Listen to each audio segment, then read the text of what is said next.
오늘 우리가 나눌 말씀은 다시는 말씀인데요.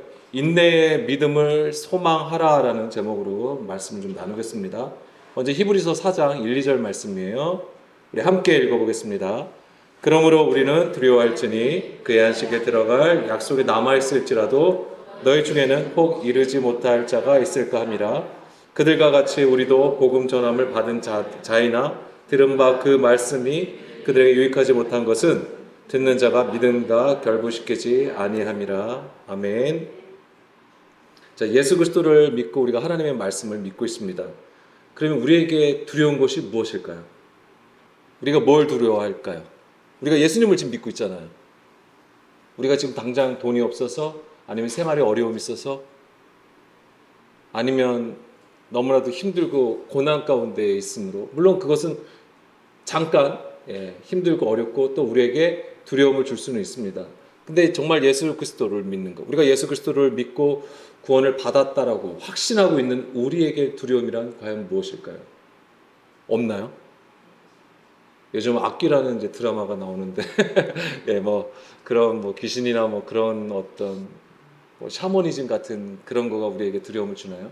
그런 건 전혀 두려움을 주지 않습니다. 예수를 믿는 우리에게 두려움은 여기 히브리서 기자가 말씀한 전하고 있는 것처럼 하나님의 안식에 들어갈 약속은 받았다라고 하는 것이죠. 그런데 들어가지 못할 수도 있다라고 하는 것을 경고하고 있습니다. 그 이유는 무엇입니까? 듣는 자가 믿음과 결부시키지 아니하기 때문이다라고 얘기를 합니다. 이것을 새 번역에서는 이렇게 얘기하고 있습니다. 거기에 미치지 못하는 사람이 없도록 두려운 마음을 가지고 조심해야 한다라고 기록을 하고 있습니다. 거기에 미치지 못하도록. 즉 뭐냐면 안식에 미치지 못하는 것에 대해서 두려움을 가지고 경계해야 된다고 하는 것이죠. 그러면 우리는 사도 바울이 이렇게 말한 것을 우리는 기억을 해야 되는 것이죠. 사도 바울은 날마다 죽는다고 얘기를 하는 거잖아요. 그런 사도의 하나님을 향한 그 믿음의 태도죠. 날마다 자기가 왜 죽어야 되는가, 어떻게 죽는 것입니까? 말씀을 듣는 것으로 죽는 거예요. 그가 어려움이 처해서 죽는 게 아니에요. 오늘도 죽을 고비를 넘겼구나. 오늘도 나를 죽이려고 하는 사람들을 피해서 겨우겨우 살아났구나. 이런 것으로 얘기한 게 아닙니다. 주의 말씀을 들음으로써 오늘도 자기에게 허락하신, 우리에게 허락하신 그 말씀을 통하여서 하나님의 뜻을 나타내는 그 복음을 전하는 자로서 살아가는 그 삶을 날마다 죽는다라고 표현하는 것이죠. 이 삶이 없는 것에 대해서 너희가 두려워해야 된다고 하는 거예요. 우리가 예수 그리스도를 통해서 구원의 약속은 받은 거예요. 구원을 보고 듣고 깨닫고는 있어요. 그런데 이것을 우리가 실제로 살아감이 없으면 그냥 약속만 받은 상태가 되어 버린다고 하는 것입니다. 자, 우리는 이 그림을, 1절의 그림, 그 약속이 남아있을지라도 너희 중에 혹 이르지 못할 수 있다라고 했던 그림을 우리는 성경에서 찾을 수 있죠. 어디서 찾을 수 있을까요? 정말로 들어가지 못한 세대가 있잖아요. 출애굽한 1세대는 가나안 땅에 들어가지 못했어요. 자, 출애굽기 2장 23절 말씀이에요. 여러 해 후에 애굽 왕은 죽었고 이스라엘 자손은 고된 노동으로 말미암아 탄식하며 부르짖으니 그 고된 노동으로 말미암아 부르짖는 소리가 하나님께 상달된지라. 자, 여기서는 뭘 얘기했냐면 그 언약이라고 하는 거예요. 그의 언약을 기억하신다고 하는 부분, 여기서 우리가 그것을 좀 알아야 되는데요. 자, 하나님께서 출애굽한 사건을 일으키신 것을 무엇으로 지금 근거를 삼아야 되냐면 그의 언약을 기억하셨다는 부분에서 우리가 좀 알아야 됩니다. 그러니까 하나님께서 우리를 구원하심이 우리가 너무 예쁘고 네가 무슨 일을 하고 너희가 나에 대해서 찬양도 예쁘게 부르고 기도도 열심히 하고 예배를 잘 드려서가 아니에요. 애굽 안에 있던 이스라엘은 하나님을 알지 못하는 가운데 있었던 것이죠. 물론 그들은 하나님을 알았지만 그들의 고된 노동으로 인하여서 그 하나님의 언약을 알지 못하는, 그러니까 잊어버리고 망각하는 가운데 있었던 것이죠. 그렇지만은 하나님의 은혜가 큰 것이 뭐냐면 그들이 고된 노동으로 부르짖었다라고 하는 거예요. 우리는 여기서 그 현실의 그 상황과 환경이 어렵고 힘든 상황에서 그 고난으로 인하여 힘든 것으로 우리가 그렇게 보고 하나님께서 그들의 고통을 보신 것으로 우리가 이해하는 부분이지만은 부르짖는 소리를 하나님께 상달됨으로써 하나님께서 그 소리를 듣고 너희가 고통을 당하고 있구나. 그래, 내가 그 고통에서 끄집어내 줄게.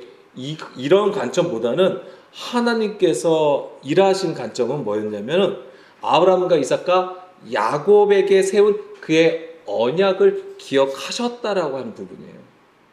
그러니까 오늘 우리의 구원도 어디에 근거합니까? 주의 말씀. 그 언약이 작동되는 것으로 우리의 구원이 이루어진다라고 하는 것입니다. 하나님은 이것으로 오늘도 일하시는 거예요. 그래서 25절에 하나님이 이스라엘 자손을 돌보셨고 하나님이 그들을 기억하셨더라라고 되어 있습니다. 하나님께서 그의 언약을 기억하셨다라고 하는 것은 하나님의 구원을 이루시겠다라고 하신 말씀이 되는 것입니다. 출애굽기 6장 4절에서 8절 말씀을 볼게요.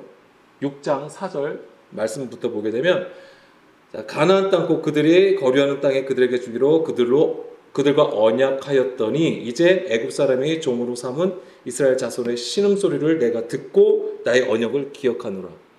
하나님께서 일하심은 이 언약을 기억하신다는 것이고 그것은 바로 이제는 이스라엘의 고된 노동에 의한 고통의 소리를 들었다고 하는 것이죠.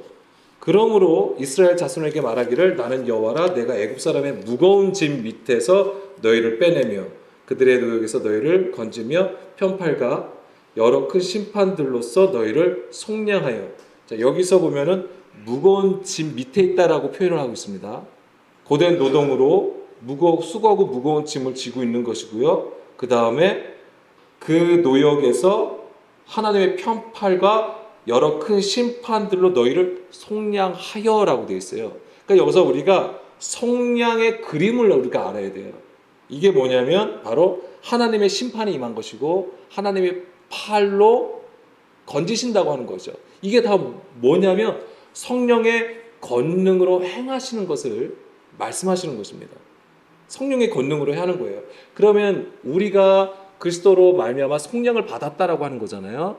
근데 그것이 그러면 어떤 그림으로 연결되어야 되냐면 성령님께서 우리 안에 임하셔서 하시는 일로 봐야 되는 것입니다.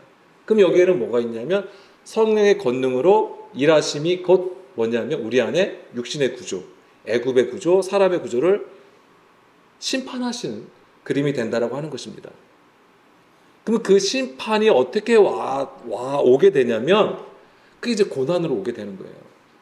그러면 이게 성령님이 심판하신다니까 또 강력한 어떤 힘과 능력으로 우리를 제압하시는 것으로 생각하는 건데 물론 그게 있겠죠. 당연히 우리의 구조가 깨지는 거니까 그것이 편하지는 않을 거예요. 그런데 이것이 뭐와 같이 상호작용이 되냐면 성령님은 진리의 영이라고 하는 거잖아요. 그래서 그 말씀을 깨닫게 하신다고 하는 거예요. 그래서 우리가 가지고 있는 부분적인 것에서 그 온전함으로 깨닫게 하실 때에 그것이 바로 들음이에요. 그 듣는 것으로 인하여서 우리 안에 육신의 생각이 진멸되는 것을 말하는 것이죠. 그러니까 이것이 우리가 우리가 계속 말하고 있는 말씀을 깨달아야 된다고 하는 거예요. 그것이 그냥 우리가 지식으로 아는 거를 얘기하는 게 아닙니다. 반드시 삶으로 살아가는 건데 거기에는 고난이 따른다고 하는 거예요. 7절부터 다시 보면 너희를 내 백성으로 삼고 나는 너희 하나님이 되리니 이것이 바로 이제 하나님 나라라고 하는 것이죠. 나는 애굽 사람의 무거운 짐 밑에서 너희를 빼낸 너희 하나님 여호와인 줄 너희가 알지라. 내가 아브라함과 이삭과 야곱에게 주기로 맹세한 땅으로 너희를 인도하고. 그래서 그 언약을 하나님께서 기억을 하셔서 하시는 일이 가나안 땅으로 인도하신다고 하는 거예요. 그래서 그 땅을 너희에게 주어 기업을 삼게 하리라. 나는 여호와라 하셨다 하라. 자, 여기서 또 우리가 알 수 있는 것은 수고하고 무거운 짐. 이것은 이제 예수님께서 말씀하신 부분이기도 합니다. 마태복음 11장 28절에서 30절 말씀이죠.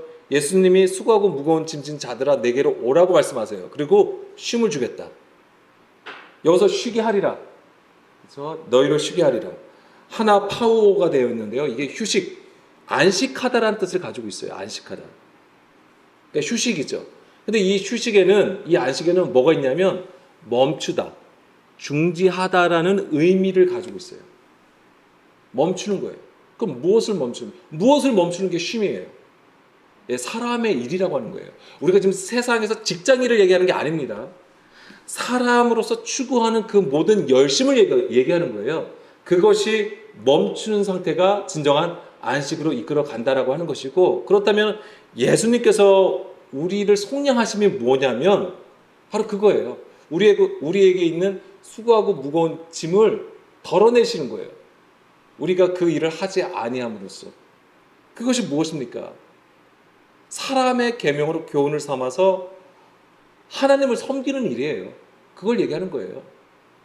그래서 예수님은 나의 멍에를 메고 내게 배우라 라고 하시는 것입니다. 그러면 너희 마음이 쉼을 얻는다고 하신 것이고, 여기서 안식도 뭐냐면 쉼이라는 것도 중단이란 뜻이 있어요. 한번 나중에 찾아보세요. 그래서 이것은 주의 말씀을 들을 때에 비로소 우리 안에 육신의 일이 멈추게 되는 것이죠. 그러면 여기서 한 가지 제가 물어보겠습니다. 그럼 우리 안에 육신의 일을 멈추는 것만으로 구원이 이루어지는가? 우리가 육신의 일을 하지 않아요. 그렇다면 그것이 구원이냐 이거죠. 그것이 꼭 구원이 되는 것은 아닐 겁니다. 왜냐하면 하나님은 우리의 중심을 보시기 때문에. 그러니까는 그 육신의 일을 우리가 또 하지 않은 것으로 얘기할 게 아니라 우리의 중심이 하나님 앞에 온전히 듣는 마음으로 있느냐, 이것을 하나님께서 보신다라고 하는 거예요. 그래서 우리의 중심을 보시는 하나님의 평가는 우리의 행위에 있지 아니하고 길이요 진리요 생명이신 예수 그리스도를 따라서 그 온유함과 겸손함으로 인도함을 받는 것에 있다라고 하는 것입니다. 그러니까 우리가 어떠한 결과물이 중요한 게 아니에요. 하나님의 말씀을 듣고 온유함과 겸손함 가운데에 있느냐가 중요한 거예요. 사실은 그 나머지, 그 이후에 하시는 거는 하나님이 다 하시는 것이죠. 물론 우리의 삶에서 우리가 행함이 있죠. 우리의 삶에서 살아야 되는 그 모든 것들이 그 안에 있겠지만은 결국 하나님께서 모든 것을 행하시고 나타내신다라고 하시는 것입니다. 여기서 예수님께서 나의 멍에를 메라고 하신 것은 마태복음 16장 24절 말씀이죠. 자기를 부인하고 자기 십자가를 지고 나를 따르라라고 하신 그 말씀이 되는 거예요. 자기가 부인되는 거예요. 자기 십자가를 지는 것이죠. 자, 이거는 또 우리가 어떻게 생각을 했던 것이냐면 우리의 삶에서 겪는 어떤 고통들, 사람 관계에서, 우리의 직장 생활에서, 우리의 모든 상황에서 어렵고 힘든 일을 당했을 때 또 우리가 자기 십자가를 지고 있다라고 얘기를 하죠. 그것은 일부 맞는 말일 수는 있습니다. 그러나 자기가 부인되는 것, 자기 십자가를 지고 가는 것은 예수님께서 가신 그 길을 따라가는 것을 얘기하는 거예요. 예수님께서 가신 그 길. 그래서 예수님의 공생애를 한번 생각해 보세요.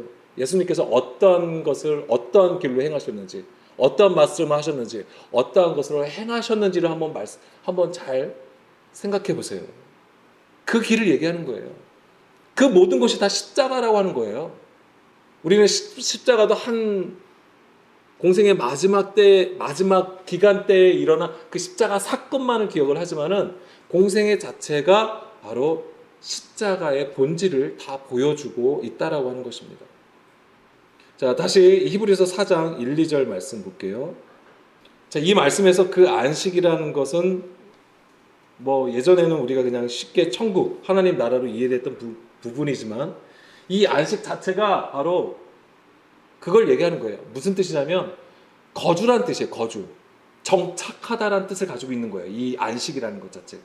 그래서 이것을 처음에 말씀드린 것처럼 어떤 그림에서 이해할 수 있냐면 출애굽한 이스라엘 백성들이 가나안 땅에 들어가 사는 것, 이 그림으로 우리가 연결해서 이 안식을 이해할 수 있다라고 하는 것입니다. 그런데 처음에 말씀드린 것처럼 1절에 이 말씀이 이 출애굽한 1세대에게 적용이 1세대를 통해서 우리가 볼 수 있다라고 하는 거예요. 자, 민수기 32장 9절에서 12절 말씀이요. 자, 출애굽한 1세대는 들어가지 못했어요. 그들이 들어가지 못함도 이 히브리서 기자가 말한 거하고 같습니다. 뭐냐면 9절부터 보게 되면은 그들이 에스골 골짜기에 올라가서 그 땅을 보고 이스라엘 자손을 낙심하게 하여서 여호와께서 그들에게 주신 땅으로 갈 수 없게 하였느니라. 이거 불평불만한 거잖아요. 정탐했잖아요. 정탐했는데 거기에 가나안 족속들을 봤어요. 네피림 자손들을 봤어요. 아낙 자손이죠. 근데 너무 거대해요. 그러니까 뭐라고 하는 거예요? 우리가 메뚜기 같다. 그들에게 다 죽게 생겼다. 이렇게 하면서 하나님의 말씀을 잊어버리고 악평해버리는 거죠. 하나님께서 그들에게 주시겠다고 했던 그 약속의 땅을 보고 악평해버리는 거예요. 그 악평이라는 것이 자기가 가진 기준을 가지고 하나님의 것을 해석해버리는 거예요. 그걸 얘기하는 겁니다. 10절 그때 여호와께서 진노하사 맹세하여 이르시되 애굽에서 나온 자들이 20세 이상으로는 한 사람도 내가 아브라함과 이삭과 야곱에게 맹세한 땅에 결코 보지 못하리니 이는 그들이 나를 온전히 따르지 아니하였음이니라. 물론 20세 전에는 들어갔어요. 그러니까 여기서 분명히 말씀하고 있는 것은 20세 이상 된 자들은 다 죽었다고 했습니다. 갈렙과 여호수아만 빼고는 다 죽은 거죠. 가나안 땅에 들어가지 못했다고 하는 거예요. 12절 그러나 그나스 사람 여분의 아들 갈렙과 눈의 아들 여호수아는 여호와를 온전히 따랐다. 그러니까 들어간 자와 들어가지 못한 자가 어떻게 구분이 되는 거죠? 예, 나를 온전히 따랐다. 그리고 따르지 않았다. 이걸로 구분하는 거예요. 순종한 자와 순종하지 아니함으로 구분해 놓은 것이죠. 그래서 그것이 이제는 히브리서 4장 2절 말씀이잖아요. 듣는 자가 믿음과 결부시키지 아니함이다 라고 했던 것입니다. 히브리서 3장 18절 말씀도 볼게요.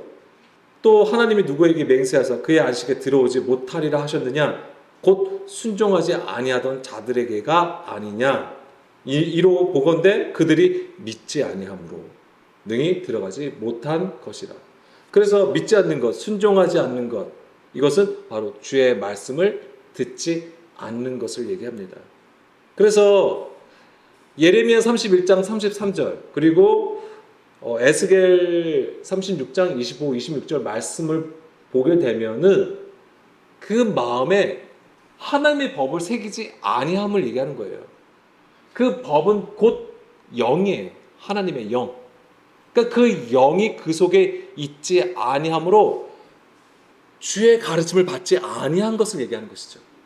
이거와 원수된 구조가 육신의 생각이라고 하는 것입니다. 육신의 생각을 따라간 것을 하나님이 보시기에는 그 마음이 완고하다라고 하시는 거예요.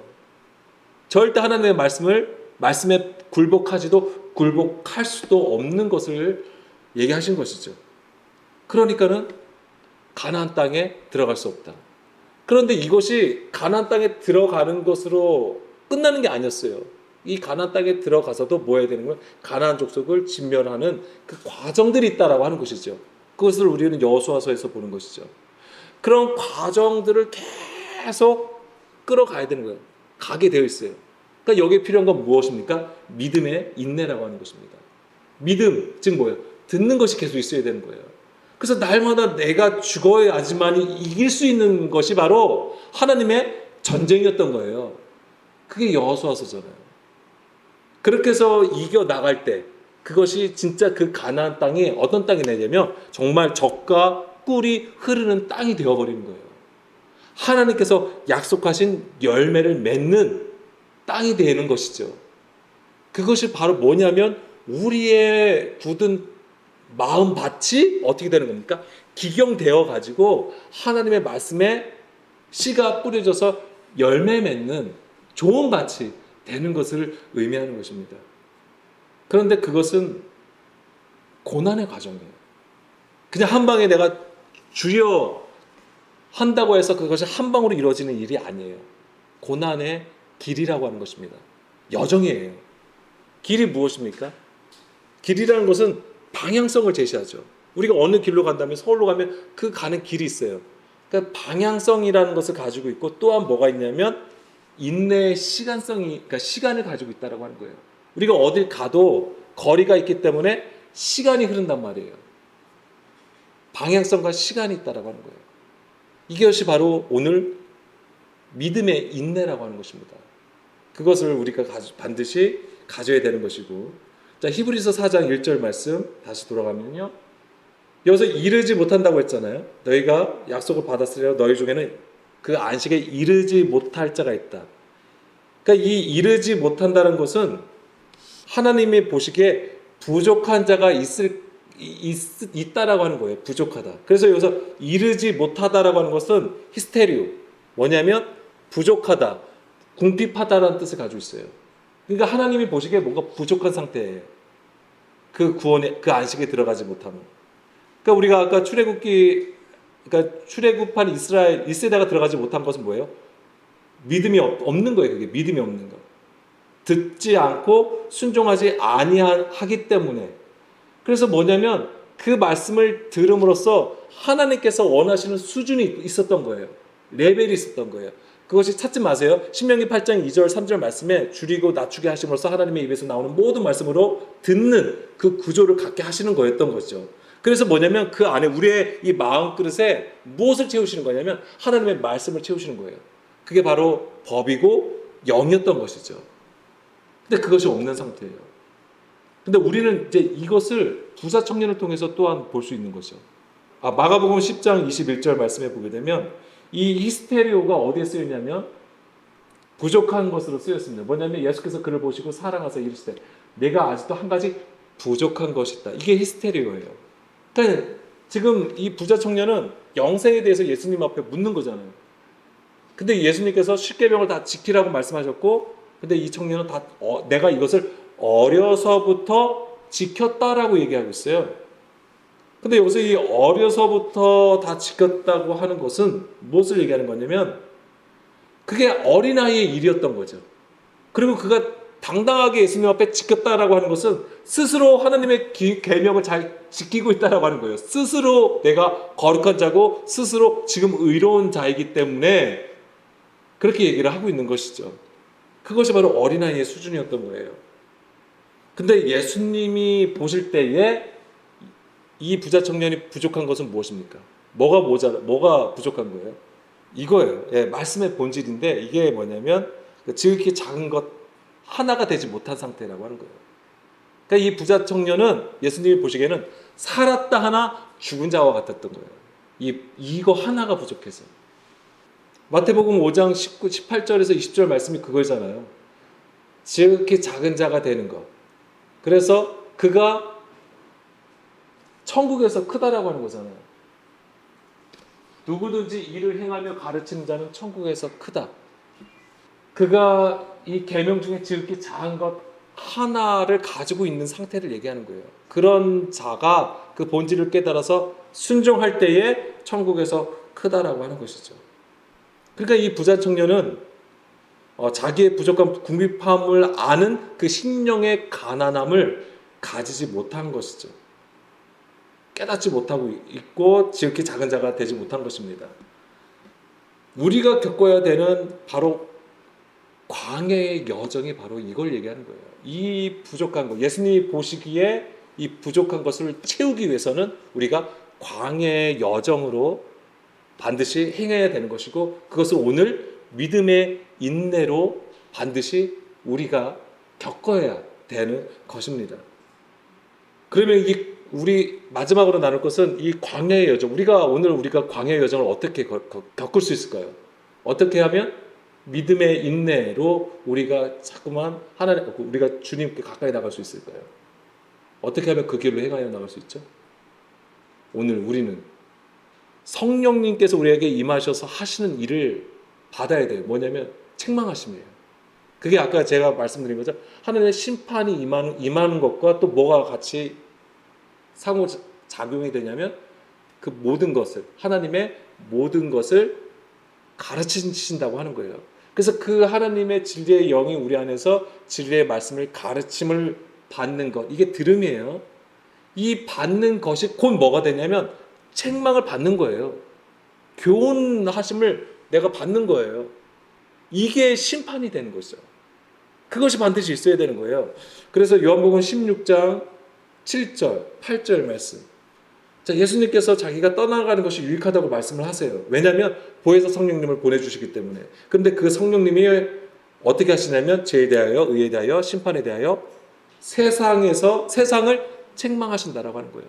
이 세상이요, 나예요. 육신의 생각을 가진 나를 책망하시는 거예요. 그래서 이 책망하다가 엘렌코, 꾸짖다, 훈계하다, 그 다음에 죄를 깨닫게 한다라는 뜻을 가지고 있습니다. 죄를 깨닫게 하는 거예요. 이스라엘이 율법을 받기 전에는 그것이 죄인 줄 몰랐어요. 그 전에 행하던 것이. 그저 율법이 있음으로써 뭐냐면 죄를 알게 되었다라고 하는 거잖아요. 지금도 마찬가지인데 우리가 가진 것이 좋은 모습, 선한 모습이어도 성령님의 우리가 가르침을 받는다면 그것이 정말 선한 것인지 그렇지 않은 것이 판명이 되는 거예요. 그리고 그것으로 인하여서 우리 안에 뭐가 있냐면 하나님의 백성으로서 하나님의 자녀요 아들로서 보증이 되는 거예요. 그것이. 그렇기 때문에 오늘 우리가 지금 우리에게 필요한 건 무엇이냐면 우리가 예수님을 믿고 구원의 확신을 가지고 있어요. 그럼 뭐가 필요해요? 인내를 하셔야 돼요. 믿음으로 인내하셔야 돼요. 그걸 없는 것에 대한 두려움을 가지고 오늘도 우리가 하나님의 말씀을 구해야 되는 것이죠. 그것이 있어야 되는 거예요. 그것이 없으면 지금 우리의 모든 것들은 다 헛될 수밖에 없다라고 하는 것입니다. 아니면 이것이 수고하고 무거운 짐 자체가 돼버리는 거예요. 그렇게 신앙생활 하지 마십시오. 굳이 뭐 하는데 왜 무거운 짐으로 드시려고 하는 겁니까? 정말 그 쉼을 얻기 위해서 그 안식 가운데 들어가기 위해서 오늘도 그 믿음을 구하시는 거예요. 그런 저와 여러분이 되었으면 좋겠습니다. 우리 이 시간 함께 기도할게요.